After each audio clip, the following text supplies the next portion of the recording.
The sun was already hot when Maya Okonkwo climbed into the white truck that morning. She wiped sweat from her forehead and checked the medical boxes in the back one more time. Everything was there. Bandages, medicines, clean water, food packages. All the things the clinic desperately needed. Maya was 32 years old and had seen too much war. Her home country had been fighting for 3 years now. Government soldiers fought rebel groups. Rebel groups fought each other. And regular people like Maya tried to survive in between. She worked for an international aid organization. Her job was to bring supplies to people who needed help. It was dangerous work, but Maya couldn't stop. She had her reasons. 2 years ago, her younger brother Emmanuel had been killed in a bombing. He was only 19. He had been walking to the market to buy bread when the explosion happened. Maya still remembered the day she identified his body. After that, she made a promise. She would help others survive this war even if she couldn't save Emmanuel. "Ready to go?" asked Peter, the driver. He was a local man, 50 years old, with gray hair and tired eyes. He had been driving for the organization for 2 years. "Yes, let's move," Maya said. She got into the passenger seat. There were 3 vehicles in the convoy. 2 white trucks and 1 small car. In the other truck sat David, a young doctor from the city, and 2 local nurses. In the car were 3 security volunteers, young men from nearby villages who knew the roads. The convoy left the compound at 8 in the morning. The drive to the clinic would take 2 hours if everything went well. But things rarely went well these days. They drove through empty streets. Most buildings were damaged. Some were completely destroyed. Maya saw bullet holes in walls everywhere. A few people walked on the sidewalks carrying water containers or bags of belongings. Everyone looked scared and hungry. After 30 minutes, they left the city and drove into the countryside. The road was rough and full of holes. Peter drove carefully, avoiding the worst parts. On both sides of the road, Maya could see abandoned farms and burned houses. "It's quiet today," Peter said. "Too quiet," Maya nodded. She felt it too, the strange silence that meant danger. They had been driving for an hour when they saw the checkpoint ahead. Maya's stomach tightened. Checkpoints were common, but you never knew who was running them. Government soldiers, rebel fighters, or just armed criminals pretending to be soldiers. This checkpoint looked unofficial. There were no proper barriers, just old cars blocking the road. 6 men stood there with guns.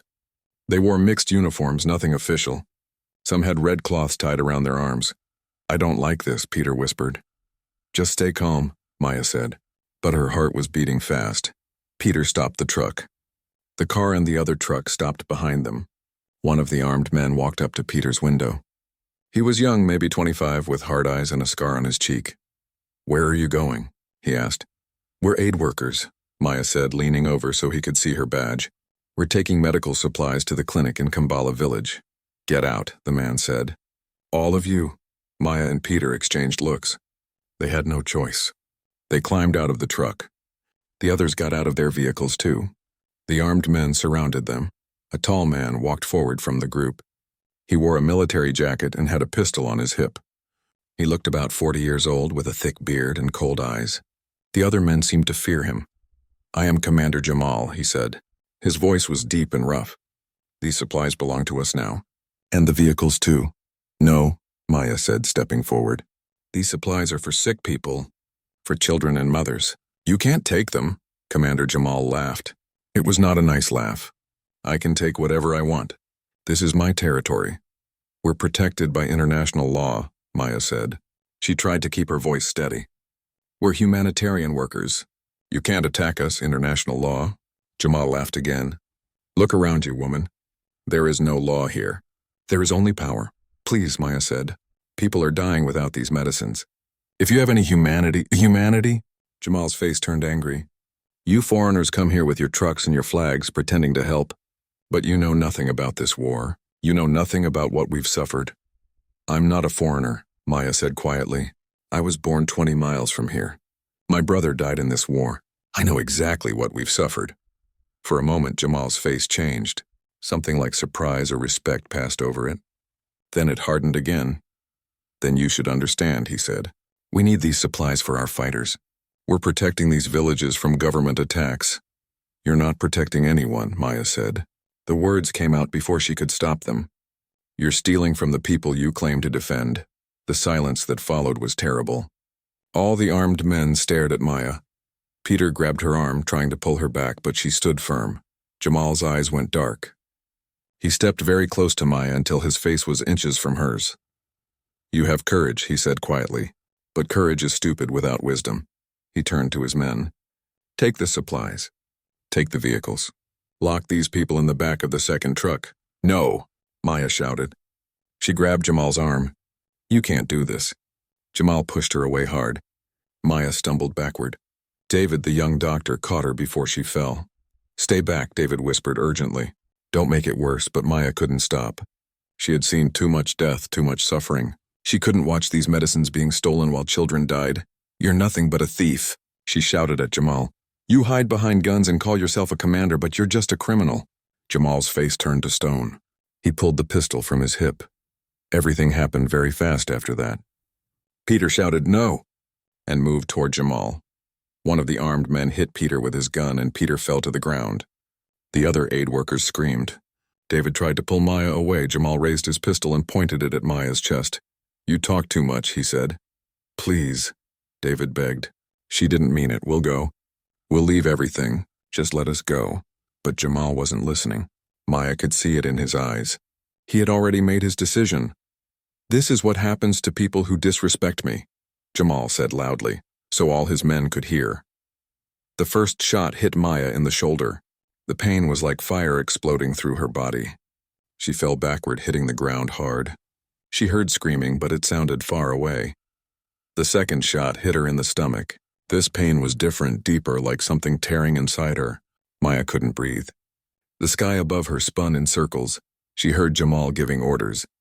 "Put the others in the truck. Take everything. We leave in 5 minutes. What about her?" someone asked. "Leave her," Jamal said. "She's dead already. Or she will be soon." Maya tried to speak, tried to move, but her body wouldn't work. She felt hands grabbing her, dragging her off the road.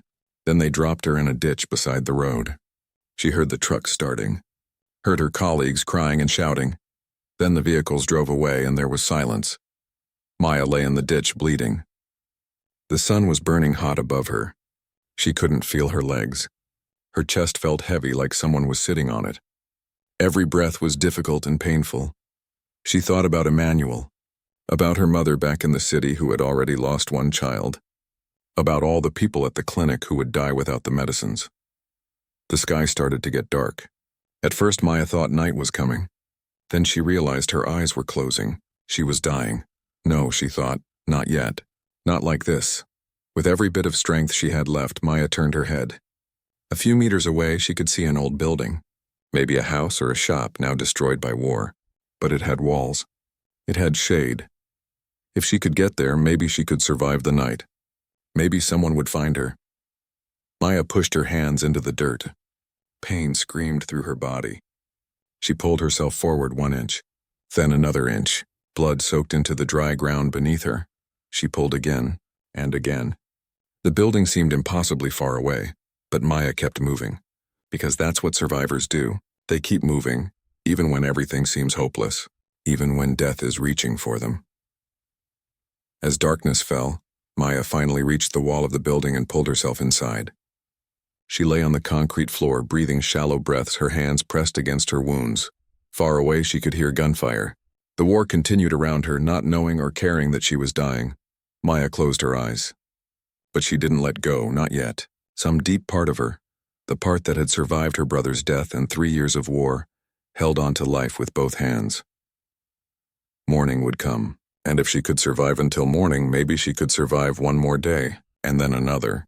She had been left for dead. But Maya Okonkwo was not dead yet. Maya opened her eyes when the sun hit her face. For a moment, she didn't know where she was.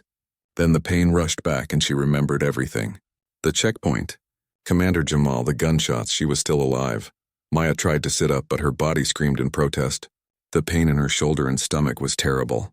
She looked down and saw dried blood all over her clothes. Fresh blood still seeped from her wounds. She had to stop the bleeding or she would die. Maya's hands were shaking as she reached for her bag. By some miracle, it was still on her shoulder. The armed men must have missed it in the chaos. Inside, she found her small emergency medical kit.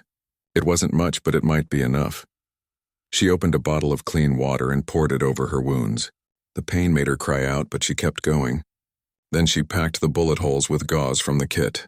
The bullet in her shoulder had gone through, but the one in her stomach was still inside. She could feel it. Maya knew this was very bad. Stomach wounds could kill you slowly from infection, but she had no way to remove the bullet herself. All she could do was clean it and hope. She used almost all her bandages to wrap her wounds tight. Then she took 2 pain pills from the kit and swallowed them with water. Her hands were red with blood. When she finished, Maya looked around the building properly for the first time. It had been a school once. She could see a broken chalkboard on one wall. Small desks lay scattered and broken on the floor. One wall had a big hole where a bomb or rocket had hit. This must have been where children came to learn, Maya thought. Now it was just another ruin in a country full of ruins. She was too weak to move much, so she crawled to a corner where she could see the door but was hidden from anyone passing by. Then she let herself rest. Maya drifted in and out of sleep for hours. Sometimes she dreamed about Emmanuel. Sometimes she heard gunfire in the distance and woke up scared. When evening came, she heard footsteps outside. Maya held her breath and tried to make herself smaller in the corner. An old woman appeared in the doorway. She was thin and bent, maybe 70 years old, wearing a faded blue dress. She carried a small bag. The woman saw Maya and stopped. For a long moment, they stared at each other. "Please," Maya whispered. "Don't tell anyone I'm here." The old woman came closer slowly, like approaching a wounded animal. She looked at Maya's bandages and the blood. "You're the aid worker," the woman said. "The one Commander Jamal shot. Everyone thinks you're dead. Please," Maya said again. "Help me." The old woman studied Maya's face. Then she nodded. "My name is Amira," she said. "My house is 2 streets away." "Can you walk?" "I don't know," Maya said honestly. "Try," Amira said. She offered her hand. Maya took it and pulled herself up. Pain shot through her entire body and the world spun, but she stayed standing. Amira put Maya's arm around her shoulders, and together they slowly left the school. The street outside was empty. Most houses were damaged or destroyed.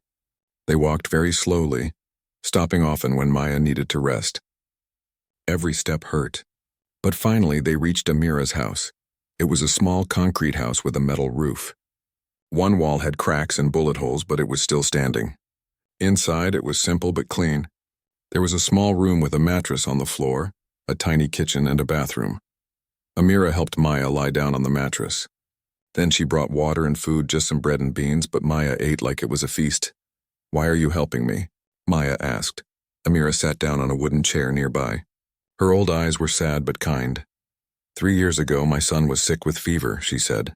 "Aid workers came to our village with medicine. They saved his life. Then 6 months later, government soldiers shot him at a checkpoint because they said he looked like a rebel. He was 23 years old."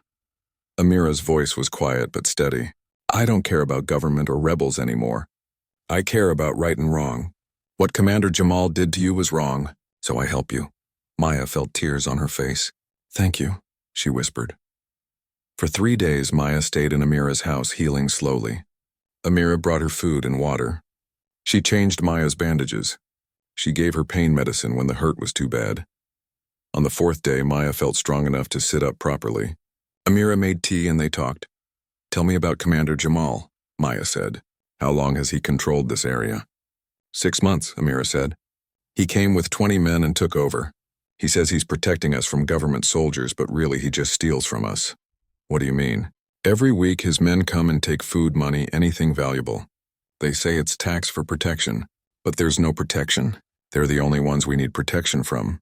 Maya thought about this. "What about the supplies he took from us? The medicines and food?" Amira's face grew angry. "He sells them. In the market in the next town. Everyone knows it, but no one can stop him. He has guns and we have nothing. Where does he keep his men? Where is his base?" "Why do you want to know?" Amira asked suspiciously. "Because I'm not leaving until I get those supplies back," Maya said. "And until I free my colleagues." Amira stared at her. "You can barely walk. You have bullets in your body. How can you fight armed men?" "I don't know yet," Maya admitted. "But I have to try." Amira shook her head, but there was a small smile on her face. "You're either very brave or very stupid." "Maybe both," Maya said. Over the next few days, as Maya grew stronger, Amira told her everything she knew about Commander Jamal and his militia. There were about 25 men total. They had taken over an old factory on the edge of town as their base. That's where they kept the stolen supplies and where Maya's colleagues were being held prisoner. The militia controlled about 10 villages in the area. They moved around in groups, taking what they wanted. But they weren't trained soldiers. Most were just young men with guns who were loyal to Jamal because he paid them with stolen money. The real rebel groups don't even like him, Amira said. They think he's just a criminal using the war to get rich. But they have bigger problems to worry about than one small militia. This information made Maya think. If Jamal's group was small and isolated, maybe they could be stopped. But how? One evening, Maya was sitting outside Amira's house, hidden in the shadows, when she saw 3 teenagers sneaking down the street. They were moving quietly, carrying bags. Who are they? Maya asked Amira. Local boys, Amira said. They move through the war zone, collecting things to sell. They know all the secret paths, all the safe times to move. The militia mostly leaves them alone because they're just kids. Maya watched the boys disappear into the darkness. An idea started forming in her mind. The next day, she asked Amira to bring the boys to her. Amira was nervous but agreed. That evening, 3 teenage boys came to the house. They were suspicious and scared at first. Their names were Kofi, Samuel, and Ahmed. They were all about 16 or 17 years old. We heard you were dead, Kofi said. He was the tallest, with intelligent eyes. Not yet, Maya said. Listen, I need your help. Why should we help you? Samuel asked. He was thin and moved nervously. Because Commander Jamal has medicine that could save your families and neighbors. Because he has my friends locked up like animals. And because if we don't stop him, he'll just keep stealing from all of you. He has guns, Ahmed pointed out. He was quiet, but his eyes were sharp. I know, Maya said. But guns aren't everything. I've been thinking about this. Jamal's power comes from fear. People are afraid of him, so they obey.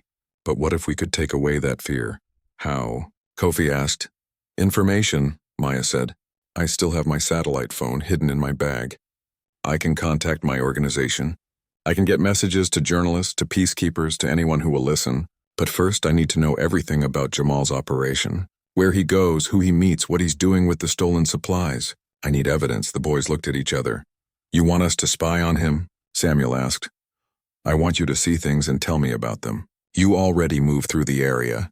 Just pay attention, watch, listen, tell me what you learn. And then what? Ahmed asked. Then we expose him, Maya said. We show the world what he really is. Not a freedom fighter, just a thief. We turn people against him. And when the time is right, we get those supplies back and free my friends. That sounds dangerous, Kofi said. But there was interest in his voice. It is dangerous, Maya admitted. I won't lie to you. But doing nothing is dangerous too. How long before Jamal decides to take more? How long before someone you love gets hurt? The boys were quiet for a long moment. Then Kofi nodded slowly. We'll do it, he said. But we do it our way. We take no stupid risks. Agreed, Maya said. Over the next 2 weeks, the boys brought Maya information. They watched the militia's movements. They saw Jamal meeting with black market traders, selling the stolen medical supplies for cash. They learned which of his men were loyal and which were just scared. Maya wrote everything down. She took photos with her phone when she could. She recorded voice notes describing what the boys told her. She was building a case. She also started to understand the layout of the factory where her colleagues were held. The boys had sneaked close enough to watch the guards.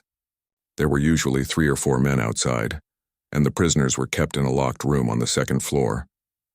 Meanwhile, Amira introduced Maya to other women in the neighborhood. They met secretly, just a few at a time, in different houses. The meeting took place in a basement under what used to be a grocery store. 15 people crowded into the small space, sitting on boxes and broken furniture. A single candle gave weak light. Maya stood at the front, leaning slightly against the wall. Her wounds still hurt, but she had learned to hide the pain.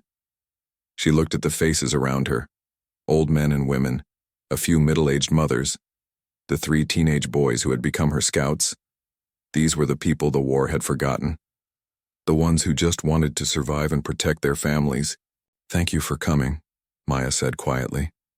I know it's dangerous to gather like this. We're always in danger, said an old man named Joseph. He used to be a teacher before the war. At least now we're doing something about it. Maya nodded. I want to show you something. She pulled out her phone and played a video. It showed Commander Jamal meeting with a black market trader in the next town. They were exchanging medical supplies, the same boxes that had been on Maya's truck for bundles of cash. The medicine that could have saved children, Maya said. He's selling it for personal profit. The room filled with angry whispers. We all knew he was a thief, said a woman named Grace. But seeing it like this. David, the journalist, is gathering more evidence, Maya said. He's contacted international news organizations. But they need more than just evidence. They need to see that people here are resisting. They need a story about courage, not just about violence. What do you want us to do? Joseph asked. Maya took a deep breath. This was the hard part. I want to build a network, she said. A communication system between all the villages Jamal controls. When his men are coming, we warn each other. When they do something wrong, we document it. When they try to intimidate us, we stand together. They have guns, someone pointed out. Yes, Maya agreed. But we have numbers. We have knowledge of this land. And we have something they don't have anymore. What's that? Grace asked. We have the moral high ground. We're the ones truly protecting these villages. Not them. Over the next 3 weeks, Maya's network grew. It started with 15 people and expanded to 50, then 100. In every village that Jamal's militia controlled, there were now people paying attention, watching, remembering, documenting. The teenage boys, Kofi, Samuel, and Ahmed, became messengers. They moved between villages at night, carrying information and warnings. They taught others how to use simple code words to communicate danger. Maya worked with Joseph to create a system. Different bird calls meant different things. A white cloth hanging in a certain window meant militia was nearby. Chalk marks on walls gave directions to safe houses. It wasn't sophisticated, but it worked. One night, Kofi came running to Amira's house, breathing hard. The militia is planning a raid tomorrow, he gasped. They're going to hit Bakora village. They think people there are hiding food. Maya immediately sent word through the network. By morning, everyone in Bakora village knew the militia was coming. They hid their valuables. They sent their children away to relatives in other villages. They prepared. When Jamal's men arrived, they found almost nothing worth taking. The villagers stood in their doorways, calm and silent, watching the frustrated soldiers search empty houses. The militia left angry and confused. This happened 3 more times over the next 2 weeks. Every time Jamal planned a surprise raid, the villages were prepared. It was like they could read his mind. Jamal grew paranoid. He started suspecting his own men of leaking information. He didn't realize the whole community had turned against him. Meanwhile, David was making progress on his end. He had gotten photos and videos to several international news outlets. Stories were starting to appear about a rogue militia in this region that was stealing humanitarian aid. The attention brought pressure. The government, which had mostly ignored this rural area, suddenly cared because the world was watching. Peacekeeping forces started asking questions about why they hadn't intervened, but Maya knew information alone wouldn't free her colleagues. They were still locked in that factory, still prisoners. She needed a plan for that. One evening, she met with her core group in the basement again. This time, there was a new person with them. A young man named Marcus, not to be confused with her boss. This Marcus was different. He was about 25 with a nervous energy and sharp eyes. This is Marcus, Kofi explained. He used to be in Jamal's militia, but he left 3 days ago. Everyone in the room tensed. A militiaman, even a former one, was dangerous. Why should we trust you? Maya asked directly. Marcus looked at the floor. Because I'm ashamed, he said quietly. When I joined Commander Jamal 6 months ago, he told us we were fighting for freedom, for justice. I believed him. What changed? Maya asked. I saw what we really were. Thieves. Bullies. One day Jamal made us burn a family's house because the father couldn't pay his protection tax. The father was a farmer who had already lost everything in the war. We burned his house and he just stood there crying. And Jamal laughed. Marcus looked up and Maya saw tears in his eyes. That's when I knew. We weren't soldiers. We weren't freedom fighters. We were just making everything worse. Why did you leave? Joseph asked. Because I heard about the ghost woman, Marcus said, looking at Maya. Everyone in the militia is talking about you. The woman Jamal shot who should be dead but isn't. The one who's organizing against us. They're scared. And if they're scared, that means there's hope. Maya studied his face. She had learned to read people during this war. This young man seemed genuine. If you really want to help, she said, tell me about the factory. Where exactly are the prisoners kept? How many guards? What are their routines? Marcus nodded and started talking. He drew a map on paper showing the layout of the factory. There were 2 floors. The prisoners were on the 2nd floor in what used to be an office. There were usually 4 guards at night, 2 outside and 2 inside. But there's something else you should know, Marcus said. Not all the men are loyal to Jamal.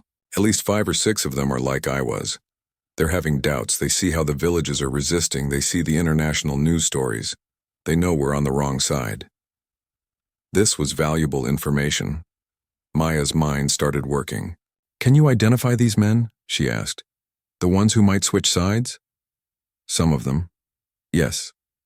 Good, because I have an idea. Over the next week, Maya refined her plan.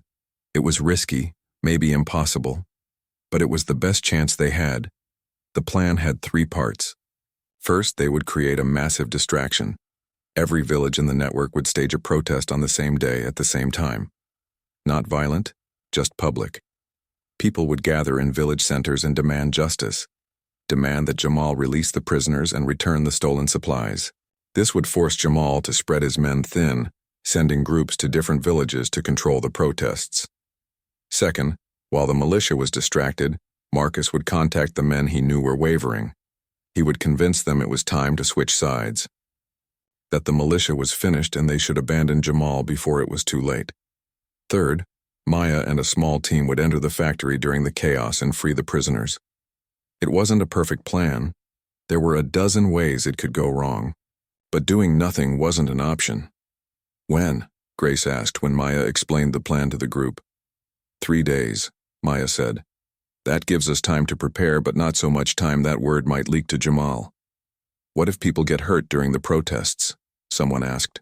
That's possible, Maya admitted. That's why we're only asking for volunteers. No one is forced to participate.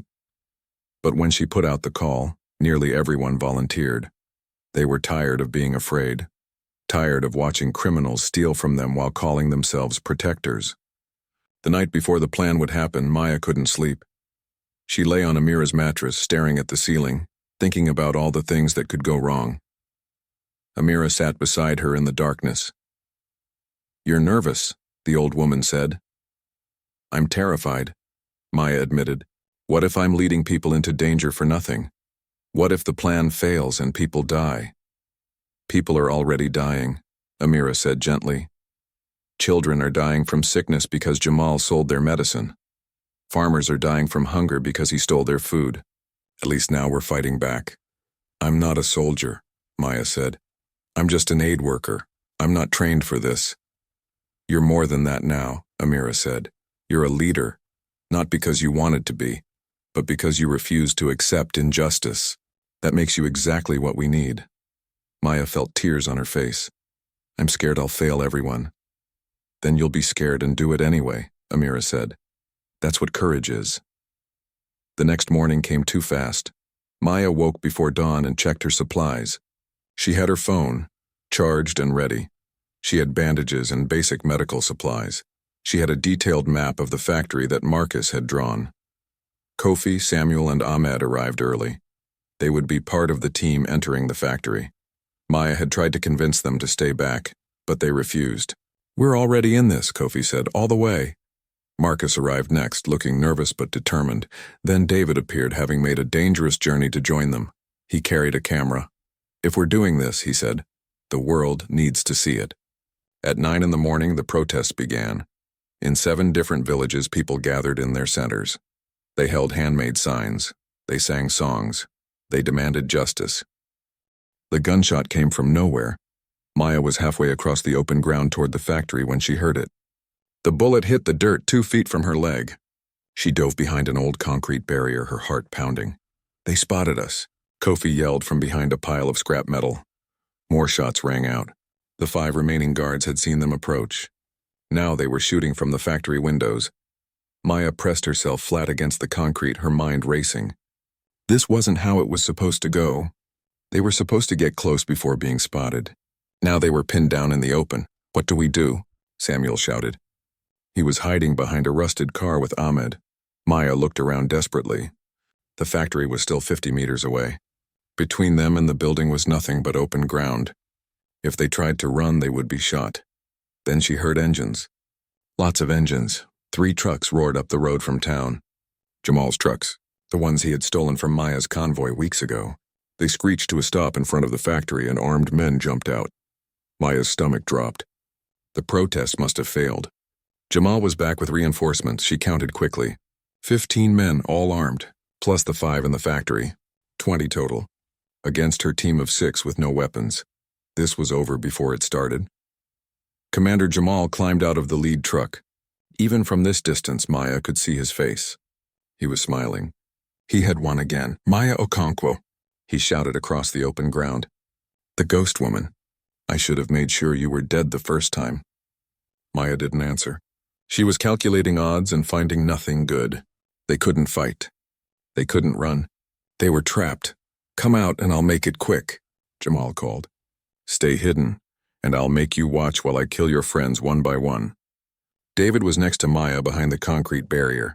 His camera was still in his hands. Are you recording? Maya whispered. Yes, he whispered back. Everything. Good, whatever happens next, make sure this gets out. Make sure people see what he really is. Maya, we need to run, David urged. There's nowhere to run, Maya said. She looked at her team, scattered behind different pieces of cover. 3 teenage boys, a journalist, a former militiaman who had switched sides, and her, a wounded aid worker who should have died weeks ago. This was the resistance. This was all they had, and it wasn't enough. Last chance, Jamal shouted. Come out now or I start shooting everyone I can see. Maya closed her eyes for 1 second. She thought about Emmanuel, her brother, about all the people who had died in this senseless war, about the children who would die without the medicine Jamal had stolen.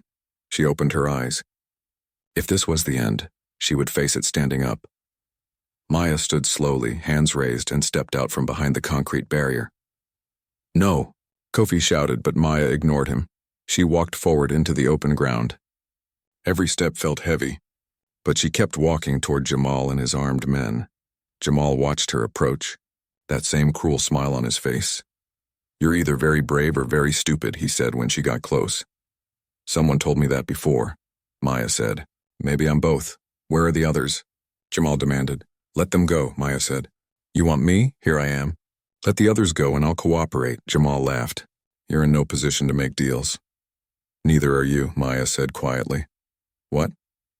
Look around you, Maya said. Look at what's happening, Jamal frowned. He gestured to 2 of his men. Go check the protests. Find out what's happening. But before they could move, an old truck came rattling down the road. It stopped and Joseph, the former teacher, climbed out. He walked toward them slowly, his hands also raised. Joseph, Jamal said, confused. What are you doing here? I'm here to tell you it's over, Joseph said calmly. Over? Old man, I have 20 guns pointed at you and your friends. Nothing is over. The protest didn't fail, Joseph said. They succeeded. All 7 villages are still gathered. Hundreds of people. They're not going home. And do you know what they're doing right now? Jamal said nothing. They're filming, Joseph continued. Just like we're being filmed right now. Every person with a phone is recording, and those recordings are being sent to journalists, to peacekeeping forces, to human rights organizations. The whole world is watching what you do next, Commander. Jamal's smile faded. You're bluffing, am I? Joseph pulled out his own phone. He held it up so Jamal could see the screen. It showed a live video feed from one of the villages. Hundreds of people standing together holding up phones. More vehicles arrived. Not military trucks, but civilian cars and motorcycles. More people from the villages. They parked at a distance but got out to watch. Within minutes, there were 30, then 50, then 100 people surrounding the area. They didn't have weapons. They just stood there watching, witnessing. Jamal looked around at the growing crowd. Maya could see uncertainty on his face for the first time. "You can shoot me," Maya said quietly. "You can shoot all of us, but you can't shoot everyone, and everything you do is being recorded. By the time you're done, the world will know exactly what you are." "I'm a freedom fighter," Jamal said, but his voice lacked conviction. "No," Maya said. "You're a thief who hides behind guns. You steal medicine from dying children. You terrorize people who have already lost everything. You're not fighting for freedom. You're fighting for money." "Shut up," Jamal said. His hand moved to his pistol. "The evidence is already out there," Maya continued. "Videos of you selling stolen supplies. Testimony from people you've hurt. Even some of your own men have started talking." She saw Jamal's eyes flick to his militia, saw him wondering which ones had betrayed him. "Marcus wasn't the only one who left you," Maya said. 3 more of your men walked away today. How many more will leave tomorrow? How many are only staying because they're afraid of you?" "I should kill you right now," Jamal said. "Then do it," Maya said. She was surprised by how calm she felt, but it won't change anything. "The story is already out.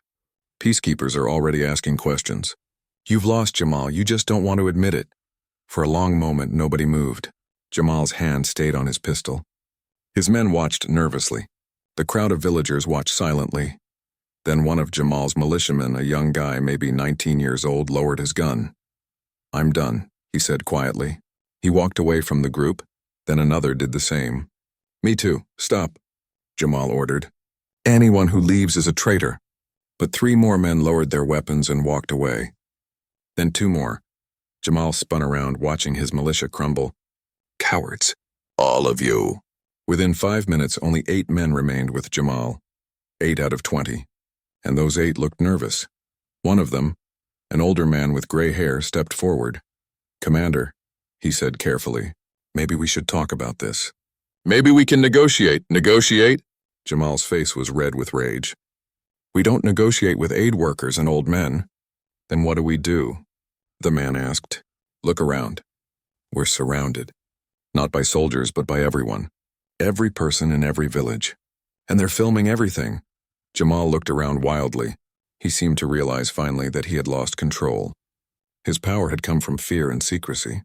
But the fear was gone, and there were no more secrets. "You want to fight?" Maya asked. "Then fight. But know that anything you do next will be seen by the entire world. Is that how you want to be remembered? As the man who shot unarmed civilians on camera?" Jamal's hand was shaking on his pistol. Maya could see him struggling. His entire identity was built on being strong, being feared, but now he just looked desperate and confused. "Or," Maya said softly, "you can end this. Release my colleagues. Return the supplies. Face justice like a human being instead of dying like a cornered animal." "Justice?" Jamal laughed bitterly. "There's no justice in this country. Only power." "Then maybe it's time we change that," Maya said. Before Jamal could respond, they heard new engines. Different engines. Military engines. 3 armored vehicles came down the road, flying the blue flag of the peacekeeping forces. They stopped at the edge of the crowd, and soldiers in blue helmets got out. A tall officer approached, flanked by 2 soldiers with rifles. "I am Captain Obasanjo of the UN Peacekeeping Forces," he announced. "We have received reports of illegal detention and theft of humanitarian supplies. Everyone put down your weapons, now." Jamal's remaining men looked at each other, then at Jamal. Slowly, one by one, they lowered their guns. Everyone except Jamal. He still had his hand on his pistol. His eyes moved from the peacekeepers to Maya to the crowd of watching villagers. "It didn't have to be like this," he said quietly to Maya. "I was trying to protect these people." "By stealing their medicine?" Maya asked. "By burning their homes?" "That's not protection, Jamal, that's tyranny." Jamal's hand moved to draw his pistol. Every peacekeeper raised their rifle. The crowd gasped, but Jamal didn't point the gun at anyone. He just held it, looking at it like he'd never seen it before. "I was a teacher once," he said quietly. "Did you know that? I taught mathematics at a primary school. Then the war came. Government soldiers killed my students. Killed my wife. So I picked up a gun. I thought I was doing the right thing." "You lost your way," Maya said, "but you can still choose to end this right." For a long moment, Jamal stood there holding his pistol. Everyone waited, barely breathing. Then slowly, he set the gun on the ground. He raised his hands. "I surrender," he said. The peacekeepers moved forward quickly. 3 weeks after Jamal's surrender, Maya sat in a simple room in the regional capital. Her shoulders still ached when it rained, and she would carry the bullet scar in her stomach for the rest of her life. But she was alive, and that was more than many could say. Across from her sat a lawyer from the International Tribunal. The woman had kind eyes and carried a thick folder of documents. "Are you ready, Miss Okonkwo?" the lawyer asked. Maya nodded. "I'm ready." They walked together down a long hallway. Through windows, Maya could see the city rebuilding, new construction everywhere. The war wasn't over, but this region had found peace, at least for now. The courtroom was bigger than Maya expected. There were judges behind a high desk, lawyers at tables, and in the back behind glass sat Commander Jamal and 8 of his former militia members. Jamal looked different now, smaller somehow. Without his guns and his authority, he was just a tired middle-aged man in prison clothes. His eyes met Maya's for a moment, then looked away. Maya took her seat in the witness chair. She placed her hand on a book and swore to tell the truth. Then she told her story, everything, the ambush. Being shot, left for dead, surviving in the ruins, building the resistance, the final confrontation. She spoke for 2 hours. Her voice was steady and clear. She didn't cry or show emotion. She just told what happened exactly as it was. When she finished, the lead judge leaned forward. "Miss Okonkwo, you had many opportunities to seek revenge. You had public support. You could have called for Commander Jamal to be killed without trial. Why didn't you?" Maya thought about the question. She looked at Jamal sitting behind the glass. "Because revenge doesn't end anything," she said finally. "It just creates more violence, more pain. If we're going to rebuild this country, we need justice, not revenge. We need to show that even in war there are rules, that even criminals deserve a fair trial." She paused, then added, "And because I'm not like him, I refuse to become what I'm fighting against." The judge nodded slowly. "Thank you, Miss Okonkwo. Your testimony has been very valuable." After Maya left the courtroom, reporters surrounded her. Cameras flashed. Questions came from every direction. "Maya, how does it feel to face the man who tried to kill you? What do you think his sentence should be? Are you happy with the trial?" Maya raised her hand for quiet. When the crowd settled, she spoke. "I'm not happy that any of this happened. I'm not happy that we live in a world where aid workers get shot and children die from lack of medicine. But I'm grateful for justice, and I'm grateful for all the ordinary people who stood up and said no to tyranny." "What's next for you?" a journalist asked. "I'm going back to work," Maya said simply. "There are still people who need help," and she did. 2 days later, Maya returned to the region where everything had happened. But this time she didn't come alone or unprotected. She came with a full convoy, proper security, and the backing of international peacekeepers.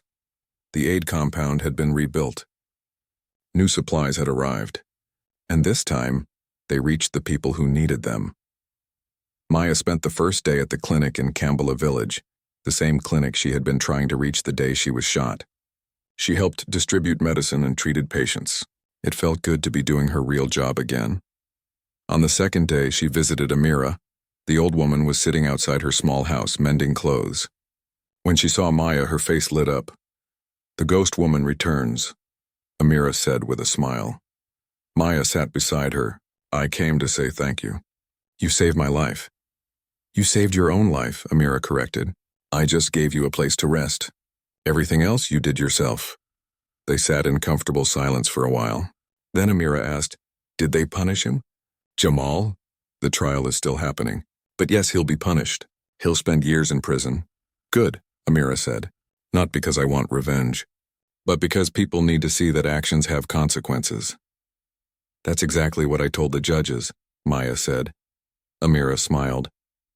"We think alike, you and I." Maya visited the teenagers next. Kofi, Samuel, and Ahmed were at a youth center that had been set up by another aid organization. They were teaching other young people how to use computers and access the internet safely. "Look at you," Maya said. "Community leaders now?" Kofi grinned. "We learned from the best. What will you do now?" Samuel asked Maya. "Keep working," Maya said. "There's still so much to do.